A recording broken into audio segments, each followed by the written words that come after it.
Bismillahirrahmanirrahim. Assalamualaikum warahmatullahi wabarakatuh. Perkenalkan, nama saya Lita Oktaviani. Saya dari Fakultas Perikanan dan Ilmu Kelautan Universitas Borneo Tarakan, program studi Manajemen Sumber Daya Perairan. Pada kesempatan kali ini, saya akan membahas mengenai ekosistem pulau-pulau kecil dan laut dalam. Yang pertama ada pengertian umum pulau-pulau kecil.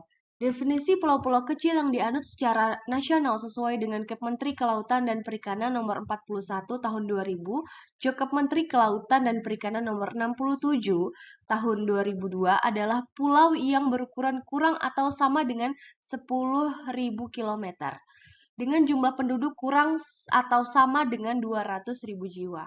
Di samping kriteria utama tersebut, beberapa karakteristik pulau-pulau kecil adalah secara ekologis terpisah dari pulau induknya atau mainland island, memiliki batas fisik yang jelas dan terpencil dari habitat pulau induk, secara bersifat insular, mempunyai sejumlah besar jenis endemik dan keanekaragaman yang tipikal dan bernilai tinggi. Tidak mampu mempengaruhi hidroklimat, memiliki daerah tangkap air atau catchment area relatif kecil sehingga sebagian besar aliran air permukaan dan sedimen masuk ke laut, serta dari segi sosial, ekonomi, dan budaya masyarakat. Pulau-pulau kecil bersifat khas dibandingkan dengan pulau induknya. Berikutnya ada tipe-tipe pulau kecil. Pulau atau kepulauan yang terdapat di dunia dapat digolongkan ke dalam beberapa tipe berdasarkan pada proses geologinya. Menurut Bagan tahun 2002, yaitu yang pertama, pulau benua atau continental island, yaitu terbentuk sebagai bagian dari benua dan setelah itu terpisah dari daratan utama. Kedua, pulau vulkanik atau volcanic island, yaitu pulau yang terbentuk dari kegiatan gunung berapi yang timbul secara perlahan-lahan dari dasar laut ke permukaan. Yang ketiga, pulau karang timbul atau Resort Coral Island, yaitu pulau yang terbentuk dari terumbu karang yang terangkat ke atas permukaan laut karena adanya gerakan ke atas dan gerakan ke bawah. Yang keempat, pulau daratan rendah atau Low Island, dan yang kelima adalah pulau alat atau atolls. Selanjutnya ada karakteristik pulau-pulau kecil. Yang pertama ada pulau organik. Pulau organik ini juga terbagi menjadi 4 karakter. Karakter yang pertama ada karakteristik geografis, yaitu yang pertama jauh dari benua, kedua dikelilingi oleh laut luas, ketiga area daratannya kecil, keempat suhu udara stabil, dan yang kelima iklim sering berbeda dengan pulau besar terdekat.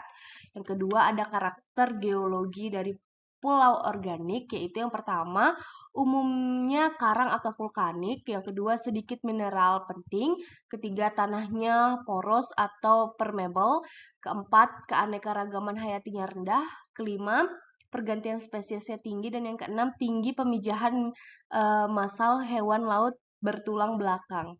Dan yang ketiga ada karakteristik biologi dari pulau organik. Yang pertama keanekaragamannya rendah, kedua pergantian spesiesnya tinggi, dan yang ketiga tinggi pemijahan massal hewan laut bertulang belakang. Keempat ada karakteristik ekonomi dari pulau organik. Yang pertama sedikit sumber daya daratan, kedua sumber daya lautnya lebih penting, dan yang ketiga jauh dari pasar. Dan yang kedua, ini ada pulau daratan. Pulau daratan ini juga memiliki 4 karakteristik. Yang pertama, karakteristik geografis.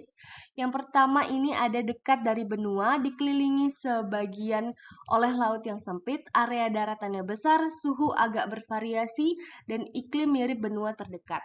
Yang kedua, ada karakter geologi. Karakter geologi dari pulau daratan ini sedimen atau metamorfosis, beberapa mineral penting, beragam tanahnya, keanekaragaman hayatinya sedang, pergantian spesiesnya agak rendah, dan sering pemijahan massal hewan laut bertulang belakang. Karakteristik yang ketiga dari pulau daratan yaitu karakteristik biologi. Keanekaragamannya sedang, pergantian spesiesnya agak rendah, airing pemijahan massal hewan laut bertulang belakang. Dan yang keempat ada karakteristik ekonomi, yang ini sumber daya daratannya agak luas, sumber daya lautnya lebih penting, dan lebih dekat dengan pasar. Dan yang ketiga ada benua. Benua ini juga memiliki 4 karakteristik. Yang pertama, karakteristik geografis, yaitu area daratannya sangat besar, suhu udara bervariasi, dan iklimnya musiman. Yang kedua, karakteristik geologi, sedimen atau metamorfosis, beberapa mineralnya penting, beragam tanahnya, keanekaragaman hayatinya tinggi, pergantian spesiesnya biasanya rendah, dan sedikit pemijahan massal hewan laut bertulang belakang.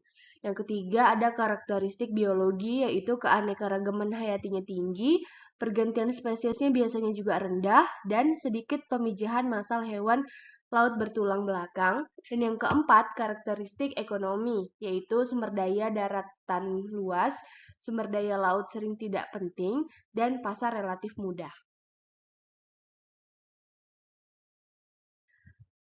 Lanjut kepada potensi pulau-pulau kecil. Ada 4. Yang pertama, potensi sumber daya hayati pulau-pulau kecil terdapat terumbu karang, padang lamun atau seagrass, dan hutan mangrove. Yang kedua, sumber daya perikanan. Secara ekologis, pulau-pulau kecil di daerah tropis dan subtropis berasosiasi dengan terumbu karang. Dengan demikian, di kawasan ini memiliki spesies-spesies yang menggunakan karang sebagai habitatnya. Yang ketiga, ada potensi sumber daya nirhayati. Terdapat pertambangan dan energi kelautan. Jadi untuk sumber daya kelautan ini yang mungkin digunakan untuk pengolahan pulau-pulau kecil adalah konversi energi panas samudra, panas bumi, ombak, dan pasang surut. Dan yang keempat ada jasa-jasa lingkungan. Ini seperti wisata bahari, wisata terestrial, dan wisata kultural. Arti penting pulau-pulau kecil. Yang pertama, sebagai berfungsi pertahanan dan keamanan. Dari sudut pertahanan dan keamanan, pulau-pulau kecil terutama di perbatasan memiliki arti penting sebagai pintu gerbang keluar masuknya aliran orang atau manusia dan barang, misalnya di Sabang, Sebatik, dan Batam, yang juga rawan terhadap penyelundupan barang-barang ilegal, narkotika, senjata, dan obat-obatan terlarang. Sebanyak 92 pulau kecil terletak di perbatasan dengan negara lain, yang berarti bahwa pulau-pulau kecil tersebut memiliki arti penting sebagai garda depan dalam menjaga dan melindungi keutuhan NKRI. Yang kedua, fungsi ekonomi. Wilayah pulau-pulau kecil memiliki peluang yang besar untuk dikembangkan sebagai wilayah-wilayah bisnis potensial yang berbasis pada sumber daya atau resort-based industry, seperti industri perikanan, pariwisata, jasa transportasi, industri olahan, dan industri-industri lainnya yang ramah lingkungan. Yang ketiga, fungsi ekologi.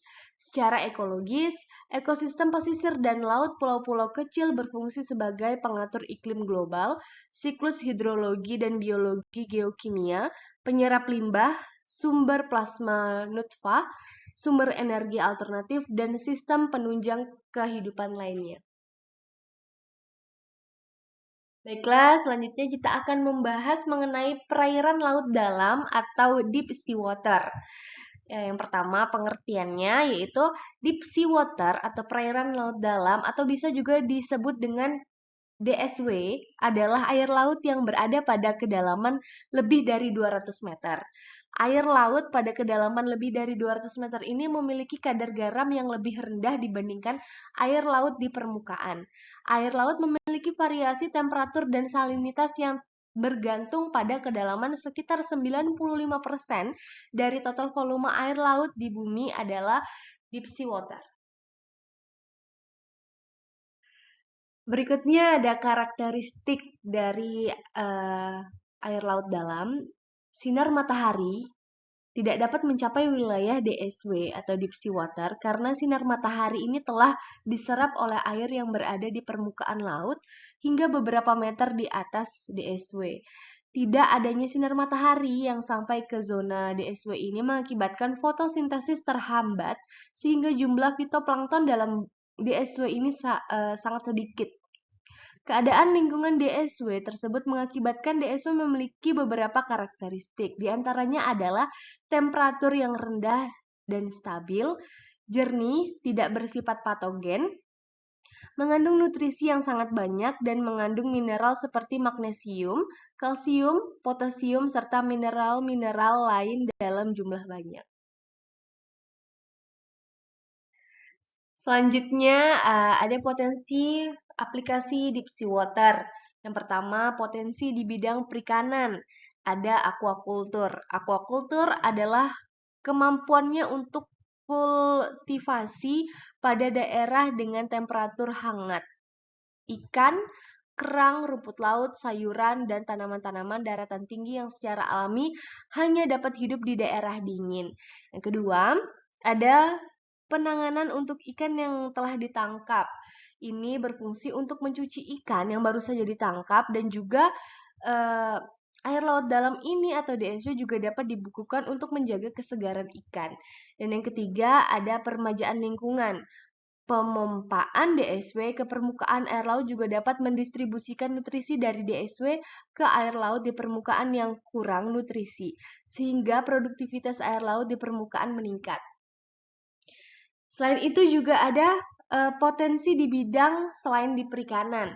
Yang pertama ada industri pangan, kedua produksi air minum, ketiga industri kosmetik, keempat penanganan medis, kelima agrikultur, keenam ocean thermal energy conversion, dan yang ketujuh sistem pendingin di industri.